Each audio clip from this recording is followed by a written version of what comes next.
Welcome to another episode of the Dentology podcast, where we discuss the business of dentistry. In this podcast series, we'll be discussing all the non-clinical aspects of dentistry, from goodwill values, finance, marketing, how to buy and sell a dental practice, mindset, through to where you can invest your money in team management issues. My name is Andy Acton, and I'm joined by my co-host, Chris Strevens. Let's jump straight into it. So here we are. It's Chris and I, and today we're talking about one of the hot topics in dentistry and globally, which is recruitment. It is indeed a hot coal of a topic, like a hot potato, because it's impacting big time. Absolutely. And there's no doubt it's really biting in dentistry. We look at the numbers all the time, and we're starting to see salary costs, team costs, because obviously we look at the current situation, not just what appears in the financial accounts. So there's no doubt there's been a step up in terms of the pay, particularly on the nursing side of things. Yeah, definitely. And it's, in a way, it's probably a overdue equalisation in a sort of bizarreness. I mean, when you just look at salaries, you'll be paying £6 for a nurse or something. Whereas now people are saying, right, well, I can go and work in Tesco's or Sainsbury's or Amazon is the latest one, where I can basically have flexible working, earn minimum wage, and they've got to compete. So I think in a way it's probably... Is it overdue? I don't know. It's that's another effect of COVID, isn't it? With the 1.5 million people who disappeared. It was interesting actually. I was reading an article and they said that they reckon that partly wage inflation is caused by over 50s not wanting to work anymore. They were saying there's a million people who are over 50 who have taken the decision not to be employed anymore, and they said they think it's a direct result of COVID. And them thinking, actually, but also if you think about the experience that you lose, these are people that have been working 20, 30 years. They know stuff that the younger people have yet to learn, and know that knowledge then doesn't get passed on. But also I think whilst pay is being talked about a lot, particularly in the context of inflation and cost of living generally, but I also think that recruitment isn't just about pay. I think it's about the wider terms and conditions that you offer the team. I think it's about the culture and the environment that you have. We were talking to Nigel Wisner a little while ago, and he was saying, why do people work? And he distilled it down to they want their needs to be met. That's the only reason they come to work, is to get their needs met. And if you then broaden it out, that means they want to earn an amount of money because that meets their needs, but they also want to be in an environment and a culture that meets whatever their needs are. And if that's working with people who are like-minded, working towards a cause, serving patients within a dental practice. And I think if they've got a choice, I think that, ultimately people work to get paid, don't they? And if they can have all those other bits, then it helps. And I think in a way that's what we're seeing. We talk to practice owners, don't we? And anecdotally, the ones who seem to have created really good environments, and not just with what they provide for the staff, as in well-being or trips out or whatever it might be, but also just the practice itself. What does it look like? What personality does it have? That seems to have a massive impact on people's either decisions to join or to stay. And that's quite interesting, because I don't know, 10 years ago, I'm not really too sure whether you had a nice staff room with a TV or whatever would have made much difference. But you said to join or to stay. And I think recruiting new people is an issue. But I think people have to be really careful they don't leave the back door open on the stay side of things, and make sure that the conditions are good for the people that work in the business. Some practices are having their team raided on. Yeah, definitely. Corporates or local practices are approaching existing team members and trying to lure them away with the inducement of a higher salary. And if your conditions are, I always believe that if somebody leaves a business, there's a push and a pull. I don't think you can genuinely pull somebody away from a business that they're happy to be in. If they do leave, I always think there was something in that business that didn't work. And actually, it might not work for the employer as well as the team member. It might be a mutual thing. But if somebody leaves just because they got approached, I honestly don't believe that a genuinely happy person who who'd bought into the culture and everything that business had to offer would leave. No, I think for me, one of the things that people need to think about with recruitment and with their team is if you have to recruit someone else, then there's a cost of recruitment, Is it either an advert or is it an agency? So that's like a physical cost. Is there a cost of, or there will be a cost of someone actually interviewing those people, reviewing the CV. So that's a cost that doesn't actually appear on a P&L, a profit and loss account, but it is a cost. No one's written a check for it. But also if you lose, say, you lose a receptionist that's been there for 10 years for the sake of 50p an hour because they can go somewhere else, not only have you got to replace that, but there's also the cost, yet again, isn't on the profit and loss. No one has written a check, made a transfer, whatever, for that loss of experience, which means that you've got to train that person, get that experience, and let's say, one of the most important jobs is the receptionist and the nurses. Not really, probably the dentist.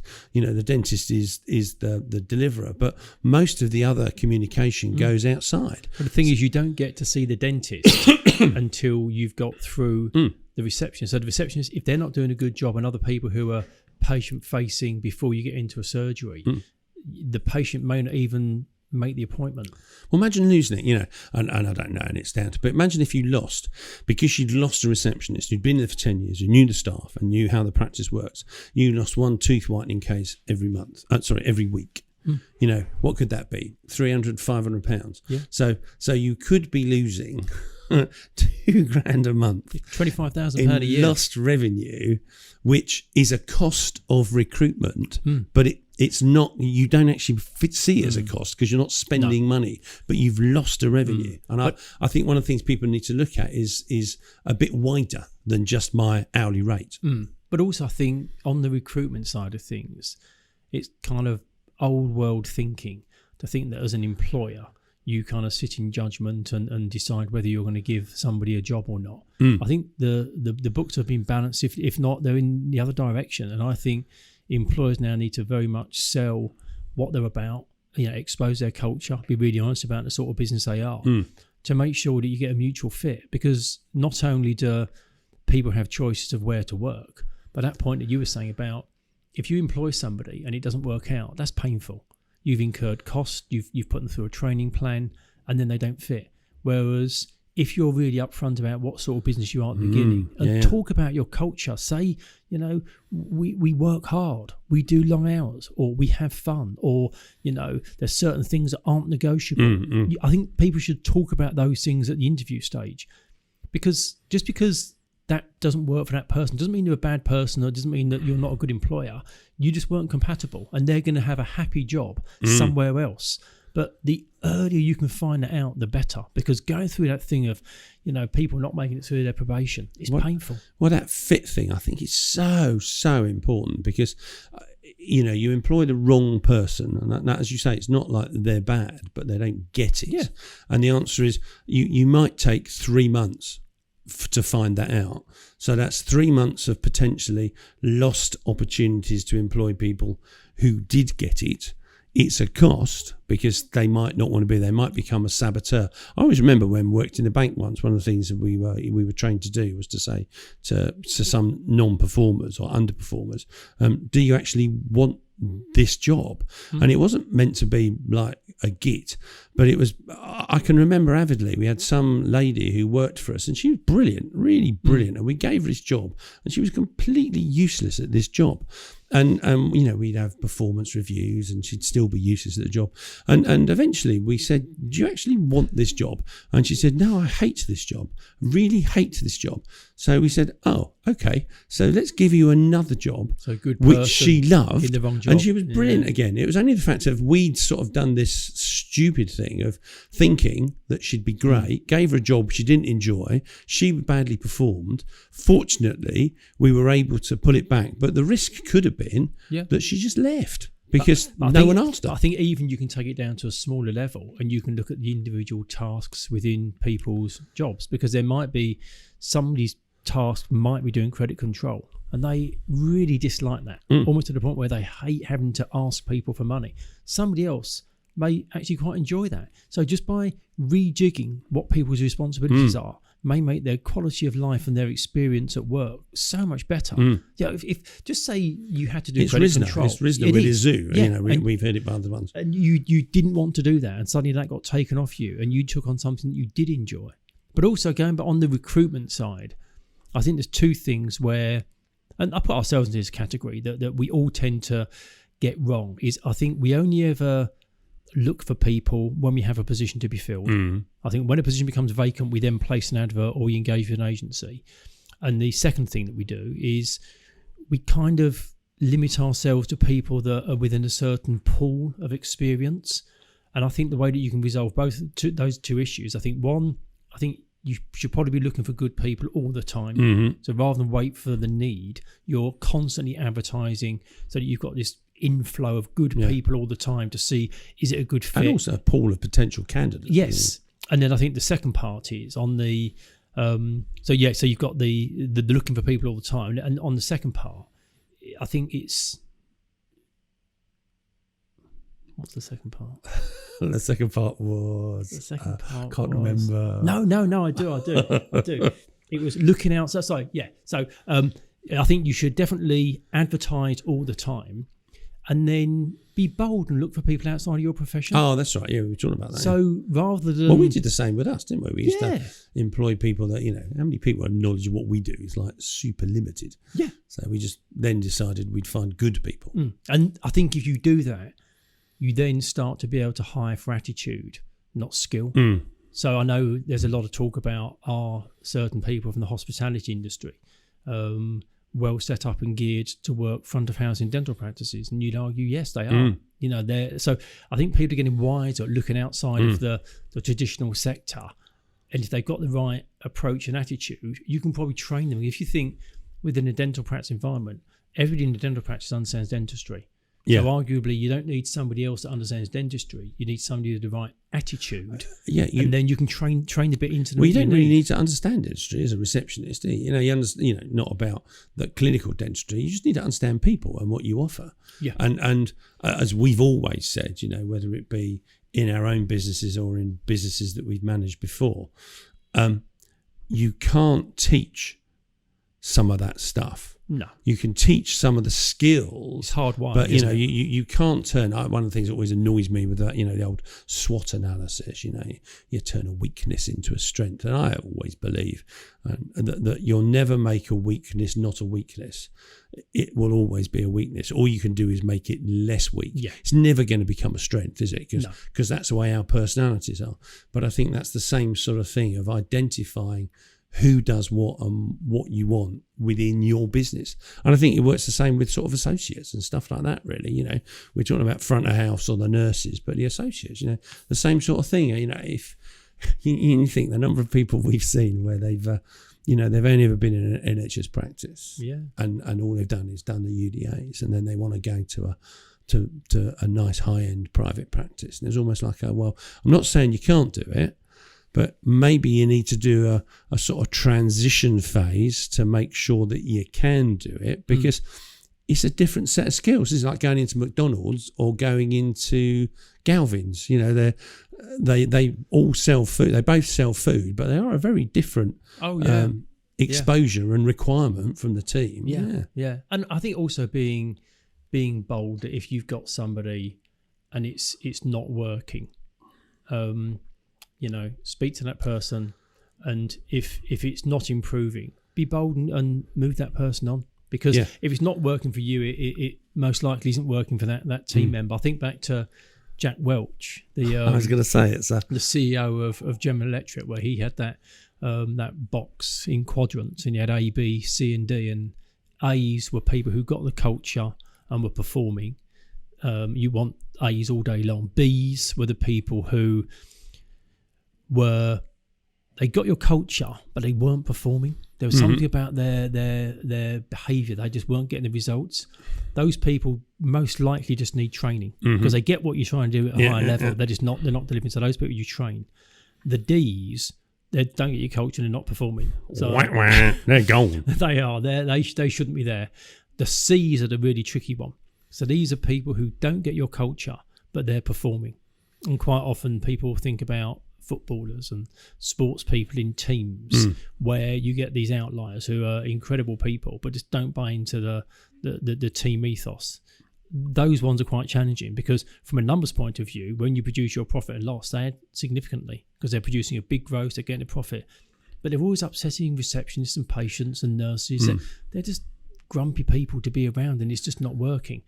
It's quite a big decision to take a high earner out of the equation, but they're not getting the culture. And my view on it is if they don't get your culture, that's probably not going to change. No. And as time goes on, as you get stronger and you move off in your direction, you could end up with this divergence where they're going off in a different direction. What a danger is, isn't it? If you got someone, you know, who not quite a saboteur, but in a way close to that sort of that attitude and the way they deliver.